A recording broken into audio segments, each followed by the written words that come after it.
Hey 90 Day Fiancé fans, let's talk about Bilal for a little while. Let's think about this for a little bit. Bilal, this dude is 42 years old. He's from Kansas City, Missouri. He meets this gorgeous, I was going to say beautiful. This woman is gorgeous. He meets this gorgeous woman from Trinidad. He's known her for 7 days before he gets engaged. He goes back to America. They're video chatting for 2 years straight. And for 2 years straight, she never sees his house. Very unusual. But then when she comes to America on the fiancé visa, he brings her to this dilapidated old house where the ceiling looks like it's fallen down on her. She's a little upset by this. That's feeling. Yeah, I gotta get that done. It looked like it could collapse on us any moment now. Now, Bilal got his little feelings hurt when she wasn't grateful to him. Shaeeda arrived yesterday. I felt like she was pretty insensitive towards me, my feelings, and hey, what if this was my house? Well, Bilal, darling, let me tell you, that was your house. That was your childhood house that hadn't been lived in for 15 years and doesn't even have a sink in the kitchen. But you brought this woman all the way from Trinidad to this house to play a little joke on her, to see if she was grateful for you. Because, you're just all that. But then again, I don't think you are. I don't think you think you are. Because you're so worried about her trying to marry you for your money. You never once thought about maybe she actually cared about you. So anyway, after you played this really mean trick on her and she apologized for her bad behavior, after a 10-hour flight from Trinidad to the United States of America to be picked up in an old raggedy van to be brought to this house that's so dilapidated the ceiling looks like it's going to fall in. You left her there alone just to teach her a lesson. Just to teach her a lesson. Well, she did call her mom. I love her mom. See this? You see this, Mom? Like, this is not even safe. Well, you gotta admit, her mom's got the greatest laugh ever. Not to mention a wonderful attitude. Gave her daughter some good advice. Told him basically give him a chance.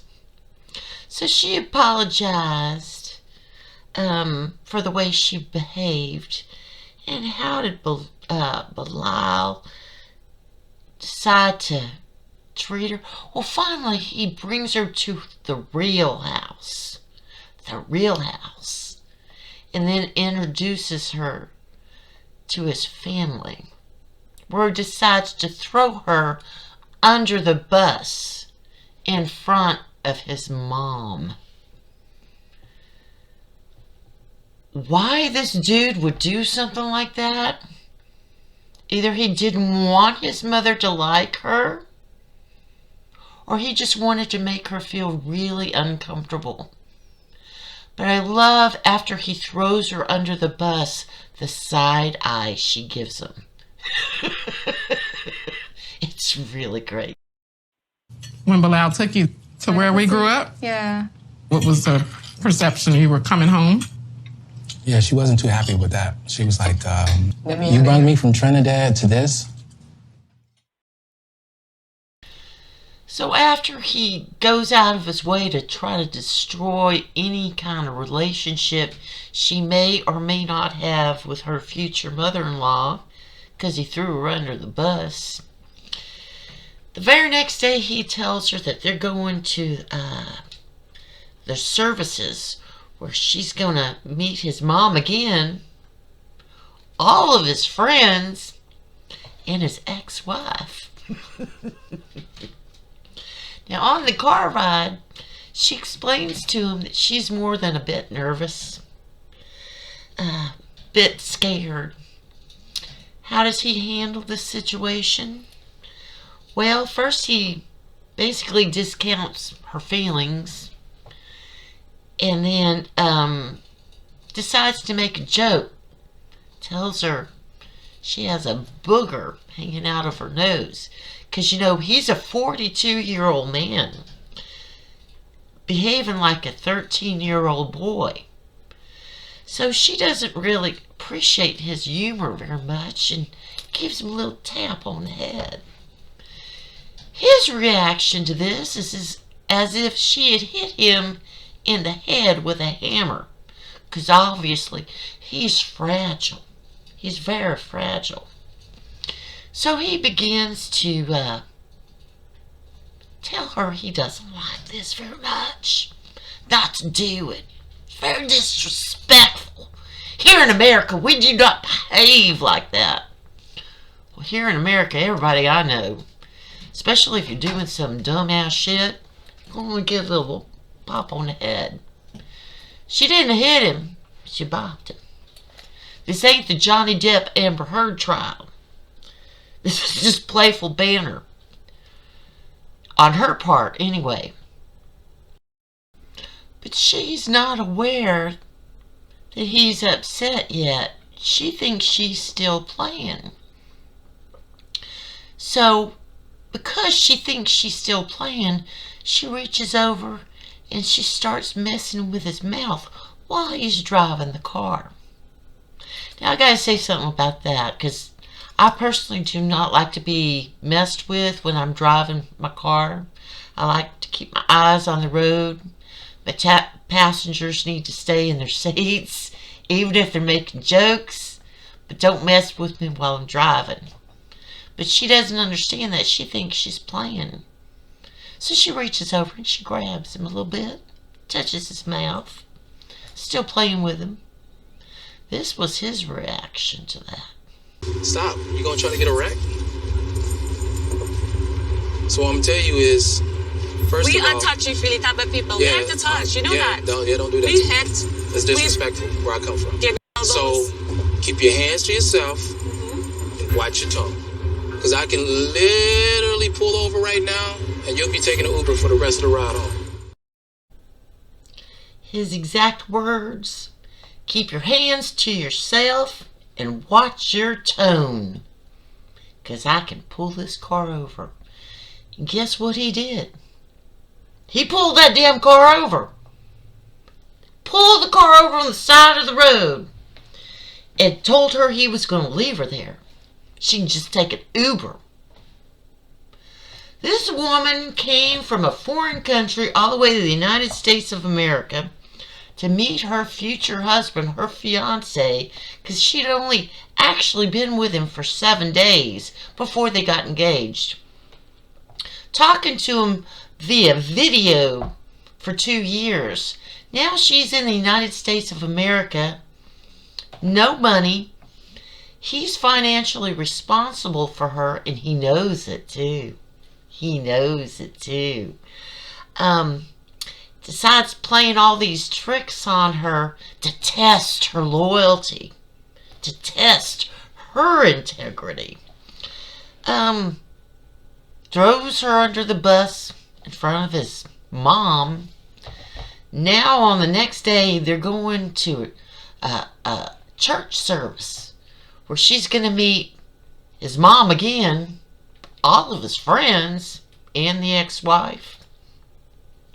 This jerk-off, I don't know what else to call him, acts like a damn fool, pulls the car over to the side of the road, and tells her that you can just take an Uber. And this is all before she's gonna meet the ex-wife, all of his friends, and his mom again. Yeah. So They go all the way to the service where he says that he doesn't want to start any kind of fight or argument or any kind of confrontation in front of the children. Because the children are innocent. Come on, guys. I felt disrespected and I'm really irritated. But the kids are here and kids are innocent and we keep their innocence. So I'm just like, you know what, let me just be quiet and let me try to get through this day. You know, we're about to go to Juma, but it's like, hey, we need to sit down and have a conversation about this, about what's taking place. Yeah, 'cause his feelings were hurt. She tapped him on the head and touched his mouth. His feelings were hurt. He never once thought about her feelings. When he brought her over to the United States of America, put her in a dilapidated house that looked like the ceiling was going to fall in, not even a faucet in the damn kitchen, told her that's going to be her new place to live, then takes her over to the real house, tells her, oh, it was just a trick. I was just testing you, testing your loyalty. I just wanted to see if you were a dishonest person or not, or if you really were grateful for everything that I was going to give you. Excuse me. Then he throws her under the bus in front of the mom, takes her to church, decides he's not going to say anything or do anything because of the children. They are innocent. Where at church, he completely ignores her, does not introduce her to any of his friends, basically tells her to go outside after the church service is over and wait for him while he socializes with all of his friends and his mom and his ex-wife. So she goes outside and she waits for him. I wouldn't have, but she did. Well, where's she going to go? She doesn't know anybody in America. This is her first time here. She has no friends. She has no money. She's relying on her fiancé to do the right, smart, honorable thing. But obviously, this is not a right, smart, honorable man. So she's outside waiting for him, where he brings up his ex-wife to introduce the ex-wife to him. To her. Let me just say, the ex-wife, very gracious lady. Very gracious. More kind to her than the fiancé has been. Bilal, I don't know what's wrong with you, but your ex-wife was more gracious than you had ever shown to your own fiancé. And then they go walking out to the car, where he starts a fight in front of the children, because he's already thrown her under the bus in front of his mom, embarrassed her in front of all of his friends by not even bothering to introduce her to anyone, left her standing there, told her to go wait for him outside while he socializes. She meets the ex-wife, lovely lady, very lovely lady, but then starts shit in the car with the kids. Fantastic guy, isn't he? Babe. So, you know, a little later, Yeah? we definitely need to talk about that situation that happened in the car.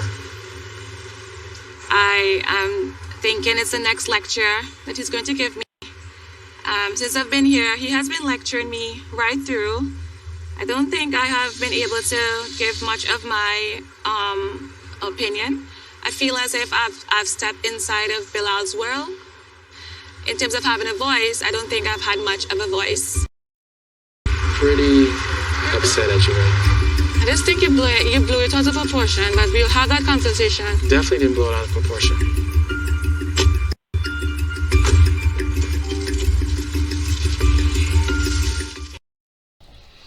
Can you imagine that really quiet drive home with the children in the back after the children overheard that?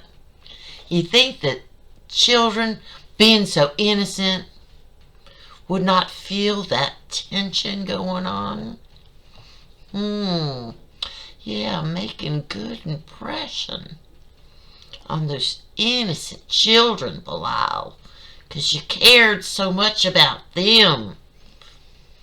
Actually, you didn't give a shit about your own kids, because you would have behaved like a grown-ass man if you did care about your kids.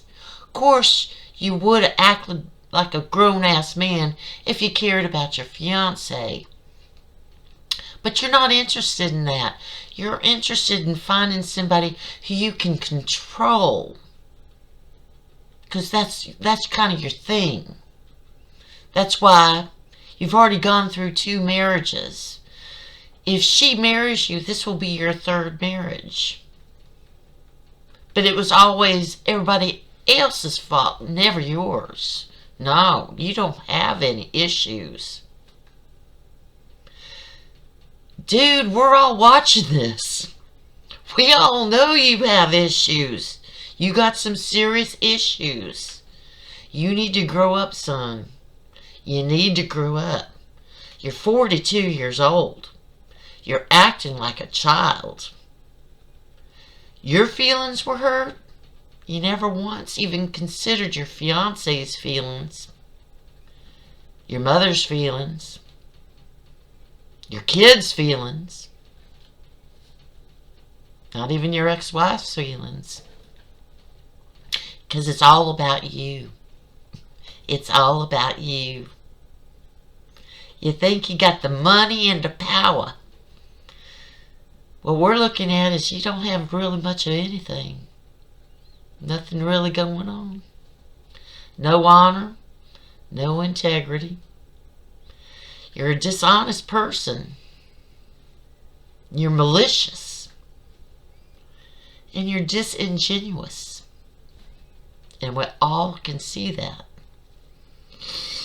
And this is the beginning of your relationship. Good Lord. Good Lord. It's going to get interesting.